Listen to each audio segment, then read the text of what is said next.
International Council IELTS Test. Audio Jungle.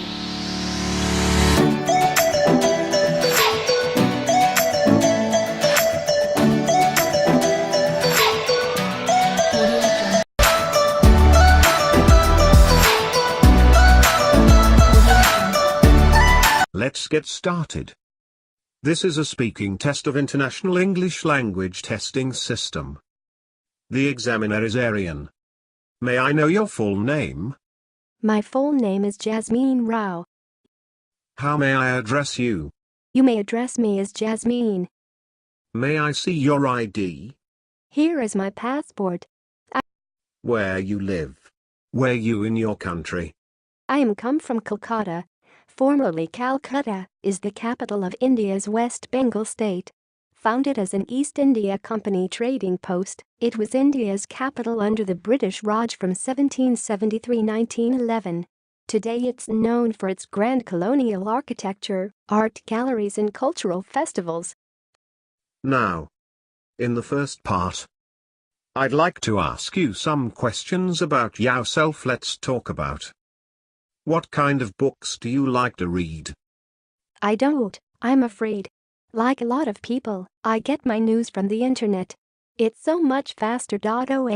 All kinds really.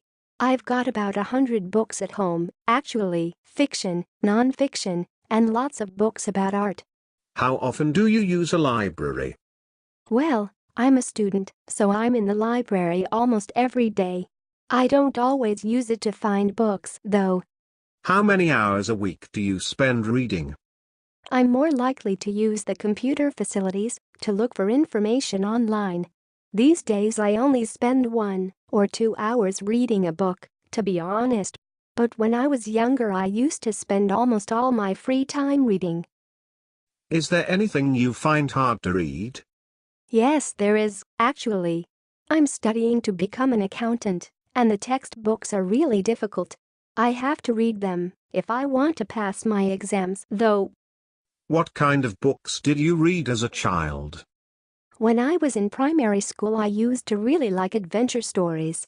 Huckleberry Finn was probably my favorite book. I think I read it more than 5 times. What's the last thing you read and enjoyed? This might sound a bit strange, but I got my mobile phone bill yesterday, and it was much lower than I expected. That was a nice surprise.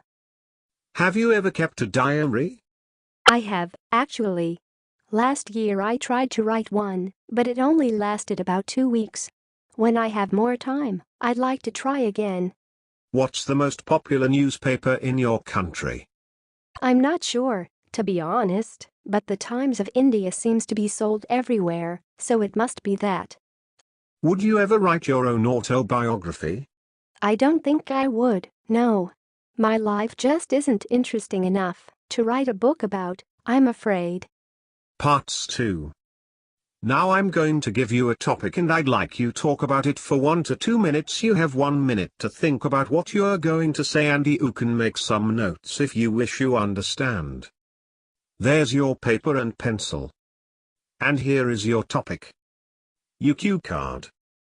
Describe a newspaper or a magazine. What it is and why you read it. What are the benefits of reading a newspaper or a magazine? How often you read it and what are the contents of it?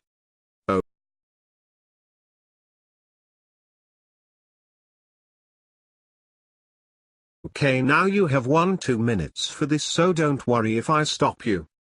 I'll let you know the time is up. Could you start speaking? Now please. Today I'm going to talk about one of my favorite magazines. It's quite fun to think about it. First I'll tell you what it is and why I read it. Then I'll try and persuade you of the benefits of doing so, and a bit about how often I read it and what the contents are. Finally, I'll explain why I like to read it so much. The magazine is called Women's Running. It's a monthly publication dedicated to helping female runners at every level to improve their running and learn more about the sport. For me, the benefits of reading this periodical are huge. It has great information about running techniques and nutrition, advertising features on new running-related products, helpful articles on topics like how to choose new trainers and advice on running events and how to prepare for them. That is great in itself, but even more importantly for me, it contains lots of human interest stories. Real women talking about their experiences of running, why they do it, and how they stay motivated, keep positive and enjoy the sport. Even though I do like the magazine, it is really expensive. It's £5 a time, so I'm embarrassed to admit I don't buy my own copy. Instead, I have a friend who subscribes to it regularly. Every few months she has a big clear out, and she drops off a great big bag of magazines for me to read. I then have a binge of reading about running, which is a bit ironic really. I should be out doing it rather than reading about it. So I don't read it each month, but every few months I'll have a whole weekend curled up on the sofa avidly soaking up every article. I read each copy from cover to cover. I like the personal accounts best. Women talking about perhaps overcoming injuries, an illness to keep on running, forming friendships and achieving goals they never thought possible. It can be really inspirational. It makes me believe that I too can do more than I think. Once I've read all the magazines I keep them for a while to refer back to, but eventually I too need to declutter, so I'll pass them on to another running friend, and so the cycle continues. Through reading the magazine I've started to think of myself more as part of the running community, whatever that means. I've started to realize that not everyone who takes part in running is choosing to do ultramarathons. We can all run at our own level and still get the fitness and social benefits at whatever level you are at. The main competition is not with other people but with yourself. Other runners can support and help you, whether that's with advice on how to up your speed, or distances to get a new personal best, or agreeing to go out with you on a wet and windy night when really the sofa looks a great deal more appealing than a rain-soaked pavement in winter. Thank you. Could I have the booklet to the pencil and the paper bag, please? Thank you. Now you've been telling me about a present you received and I'd like to ask you some general questions related to this.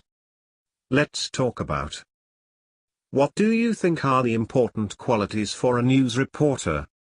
First and foremost, one of the essential characteristics a news reporter should have is passion for his work.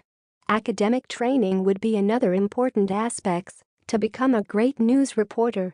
Next, if a news reporter has tertiary education, their knowledge will be broader and they will be specialized in the field of the news exclusively. Furthermore, experience in news agency is an important element as this factor is indispensable in every occupation and many times lead to better results. In addition, being objective, curious, passionate to excel, motivated to do something better for people are some other important qualities of a professional news reporter. Finally, being able to judge information received on different subjects and not misinterpreting facts are two other qualities that every news reporter should have. What's the main difference between newspaper and magazine? It's a really difficult question because as readers, people often think that these two are almost the same. But if we examine deeply, we will see that there are some differences indeed. First, newspapers contain short articles on current news and events and they are mostly daily and sometimes weekly publication. Magazines, on the other hand, include longer articles on a variety of subjects and are weekly or monthly publication. Apart from these differences, there are some minor differences as well. For instance, magazines are smaller in size than newspapers and usually more expensive. Newspapers contain fresher contents than magazines. In addition, magazines are like a book, while a newspaper is much larger in size, though there is lesser number of pages than in a magazine. So we could conclude that, although these two forms of print media look like the same, there are many differences between them. What's the function of a report to the society? A report is any useful information made with the specific intention of relaying information or recounting certain events in a widely presentable form.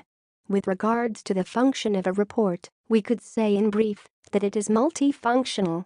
Initially, it should provide information on what has to be done or needs to be done. Moreover, reports are used for keeping track of information, and this action results in making decisions. Hence, they are used in different fields such as the government, business, education, science, and so on, and they can be divided into categories with annual, book, demographic, inspection, military and police reports being the most known types. What kinds of books/newspapers/magazines do adolescents read in your country? Puberty is a transitional period of life, so most of children's hobbies and pastimes change during this time. As far as my country is concerned, I think that girls at adolescence read gossip and fashion magazines and novels with mainly romantic plot. Regarding boys, they read sports magazines most of the time, but there are some of them who read novels as well. When I was a teenager, my peers used to read Harry Potter books, and as far as I can remember they were mainstream. With the popularity of internet, do you think newspapers and magazines will disappear? That's a controversial, yet important issue to discuss about. Some people believe that magazines and newspapers will continue to be publicized irrespective of internet's rapid progress. The way we are accustomed to read a hard copy of a newspaper or a magazine will never get lost. The appeal of reading something printed is in our blood, and it would not fade away very soon. However, it is undeniable that a large number of people would read it in a computer or a handheld device. There are many really large news and magazine companies that were established many years ago, and they employed many workers. If printed newspapers and magazines disappear, all these corporations will automatically go bankrupt and thousands of people will be unemployed. My personal belief is that as the internet is constantly advancing, the publication of the press will be restricted to some extent, and all the major newspaper and magazine companies will have their online versions for readers. I can see for myself that I prefer reading the news online rather than buying newspapers, but that does not mean that I never buy a magazine or a newspaper to read it.